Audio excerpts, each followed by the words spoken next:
Hello my dear student, welcome back to my YouTube channel UP 65 science classes. तो आज हम लोग फिर से जो है एक बहुत ही महत्वपूर्ण क्वेश्चन का डिस्कशन करने वाले हैं। ये जो क्वेश्चन है क्लास 12th और क्लास 10th के बच्चों के लिए बड़ा ही इम्पोर्टेंट होने वाला है, क्योंकि ये जो क्वेश्चन है हर वर्ष जो है बोर्ड के एग्जाम में पूछा जाता है कि स्वपरागण और परपरागण में क्या अंतर होता है।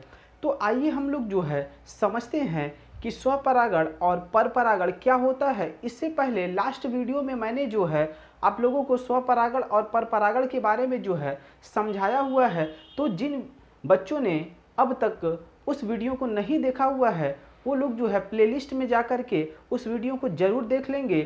तो आइए हम लोग समझते हैं कि स्वपरागण और परपरागण क्या होता है और इनके बीच में क्या अंतर होता है। तो सबसे पहले जो है अगर हम बात करें यहाँ पे स्वपरागण की कि स्वपरागण क्या होता है, जिसको इंग्लिश में हम लोग सेल्फ पॉलिनेशन कहते हैं, और वहीं पे अगर परपरागण की बात करें तो इसको हम लोग क्रॉस पॉलिनेशन कहते हैं। ठीक है, तो स्वपरागण की अगर बात करें तो स्वपरागण में क्या होता है कि कोई अगर पुष्प है तो पुष्प के अंदर जो है नर का जो भाग होता है जिसको हम लोग पुमंग कहते हैं, और पुमंग में जो है उसके एक भाग होता है परागकोश। उस परागकोश से जो है परागकण निकलते हैं। ये परागकण जो है वहाँ से निकल करके अगर मादा के वर्तिकाग्र पे पहुँचते हैं तो उसको हम लोग परागण कहते हैं। ठीक है, और ये जो परागण की जो कह सकते हैं विधियाँ होती हैं या जो प्रकार होता है, ये दो टाइप का होता है, एक स्वपरागण होता है, एक परपरागण होता है। तो स्वपरागण क्या होता है, आइए हम लोग समझते हैं कि स्वपरागण क्या होता है। तो पहला जो पॉइंट हम लोग का है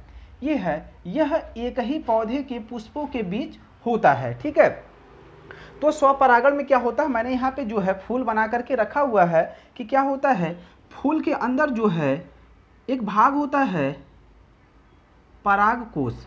ठीक है, परागकोश होता है, इस परागकोश के अंदर ही बनते हैं परागकण। ठीक है, परागकण। अब यही जो परागकण है ये क्या करते हैं, यहाँ से निकल करके जो है इसी पुष्प के अंदर जो है एक मादा का भाग होता है जिसको हम लोग वर्तिकाग्र कहते हैं, जिसको हम लोग इंग्लिश में स्टिग्मा कहते हैं।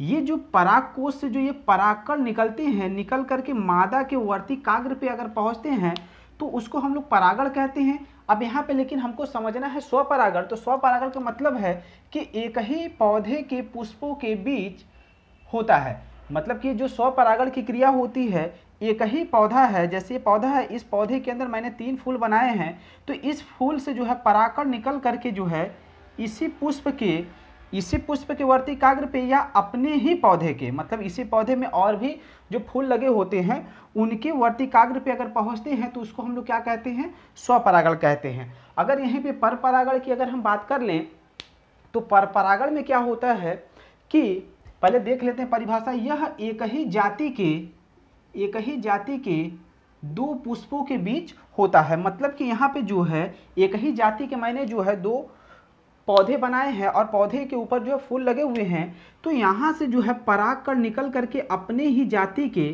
किसी दूसरे पौधे के वर्तिकाग्र पे अगर पहुँच जाता है तो इसको हम लोग क्या कहते हैं, परपरागण कहते हैं। ठीक है, यहाँ पे क्या हो रहा था, यहाँ पे जो है अपने ही पौधे के पुष्प में या किसी दूसरे डाली के पुष्प में जो है परागकण जो है वर्तिकाग्र पे पहुंचता तो उसको हम लोग स्वपरागण कहते हैं। अगर यहीं पे दूसरे पॉइंट की अगर बात करें तो इसके लिए पुष्प का द्विलिंगी होना आवश्यक है। ठीक है, स्वपरागण के लिए क्या होना चाहिए, जो पुष्प हमारा होना चाहिए वो कैसा होना चाहिए, द्विलिंगी होना चाहिए। मतलब कि उसमें मेल और फीमेल दोनों के जो है जनन अंग होने चाहिए। ठीक है, मतलब इसी में जो है नर और मादा दोनों के जो है जनन अंग होने चाहिए, जिसको हम लोग पुमंग और जायांग कहते हैं। अगर यहीं पे सेकेंड पॉइंट अगर परपरागण की करें तो इसके लिए पुष्प का द्विलिंगी होना आवश्यक नहीं है। ठीक है, मतलब कि परपरागण के लिए कोई जरूरी नहीं है कि जो हमारा पुष्प है वो द्विलिंगी है या नहीं है, क्योंकि ये जो पुष्प है, ये जो परागण है, जो मतलब जो परपरागण होता है, ये क्या होता है, यहाँ ये एक पुष्प से निकल करके किसी दूसरे पुष्प के वर्तिकाग्र पे पहुँचते हैं। ठीक है, अब यहीं पे अगर हम बात करें स्वपरागण में तीसरे पॉइंट की, तो इसमें परागकण कम प्रयोग होते हैं। मतलब कि ये जो हम लोग के परागकण होते हैं जिसको पॉलन ग्रेन कहते हैं, जो कि पराग कोश के अंदर से ही हमारा जो निकल रहा है, इसमें क्या होते हैं, कम खर्च होते हैं। क्यों कम खर्च होते हैं? क्योंकि उनको जो है ज़्यादा डिस्टेंस तय नहीं करना होता है। अगर यहीं पे इसकी बात कर लें तो इसमें परागकण अधिक मात्रा में प्रयोग होते हैं। क्यों प्रयोग होते हैं? क्योंकि इसको जो है एक पुष्प से निकल करके किसी दूसरे जो है पुष्प के ऊपर जो है जाना होता है, तो रास्ते में जो है कुछ हो सकता है कि गिर जाए या किसी कारणवश वहाँ तक न पहुँच पाए। अगर यहीं पे जो है हम फोर्थ पॉइंट की अगर बात करें तो ये क्या है, इसके लिए पुष्प का आकर्षक बड़ा मकरंद युक्त होना आवश्यक नहीं होता है। ठीक है, मतलब स्वपरागण के लिए जो है पुष्प आकर्षित करने वाला हो या न हो, ठीक है, इससे कोई मतलब नहीं होता है। प्लस वो फूल जो है बड़ा हो न हो कोई उससे मतलब नहीं है, और उसमें जो है मकरंद जो है ज़्यादा बन रहे हैं या कम बन रहे हैं उससे भी कोई मतलब नहीं होता। क्यों? क्योंकि उसको जो है स्वपरागण में अपने ही फूल के अंदर जो है उसको परागण की क्रिया करनी है। अगर यहीं पे हम पर परागण की बात करें तो इसके लिए पुष्प का आकर्षक बड़ा और मकरंद युक्त होना आवश्यक होता है। क्यों? क्योंकि इसको जो है दूसरे जगह जाकर के जो है परागण की क्रिया करनी है। अगर यहीं पे हम बात कर लें पांचवें पॉइंट की, तो पांचवा पॉइंट क्या कहता है, इससे बने बीज कम होते हैं, हल्के होते हैं और छोटे होते हैं। मतलब स्वपरागण की जो क्रिया होती है इसमें जो बीज बनते हैं वो कम बनते हैं, साथ में हल्के होते हैं और छोटे होते हैं। अगर यहीं पे बात कर ले पर परागण की, तो इसमें बनने वाले जो बीज होते हैं वो क्या होते हैं, अधिक संख्या में होते हैं, भारी होते हैं और क्या होते हैं, इनकी आकार जो होता है बड़ा होता है। ठीक है, अगर यहीं पे 6 पॉइंट की बात कर लें स्वपरागण की, तो इसके लिए माध्यम की आवश्यकता नहीं होती है। क्यों नहीं होती भाई? क्योंकि ये जो है अपने पुष्प के अंदर ही जो है परागण की क्रिया करती है, इस वजह से इसको माध्यम की जरूरत नहीं होती है। अगर यहीं पे पर परागण की बात करें तो इसके लिए माध्यम की आवश्यकता होती है।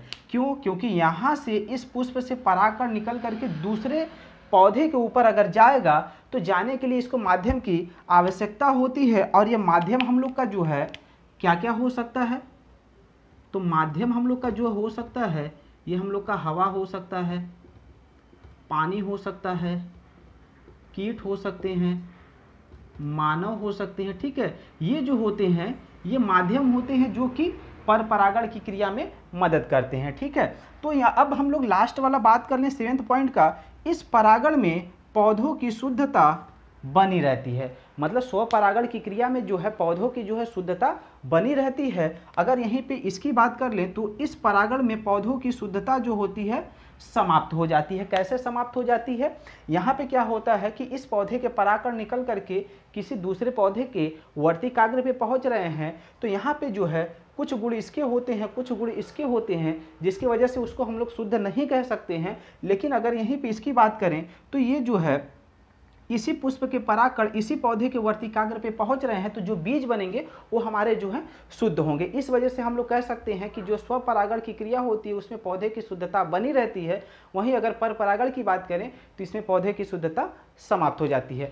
तो आप लोगों को ये वीडियो अच्छी लगे तो दोस्तों में शेयर करिएगा, साथ ही साथ चैनल को सब्सक्राइब करिएगा और ऐसे ही अब इम्पॉर्टेंट टॉपिक को देखने के लिए जो है अपने इस प्यारे से यूट्यूब चैनल पे विजिट करते रहिएगा।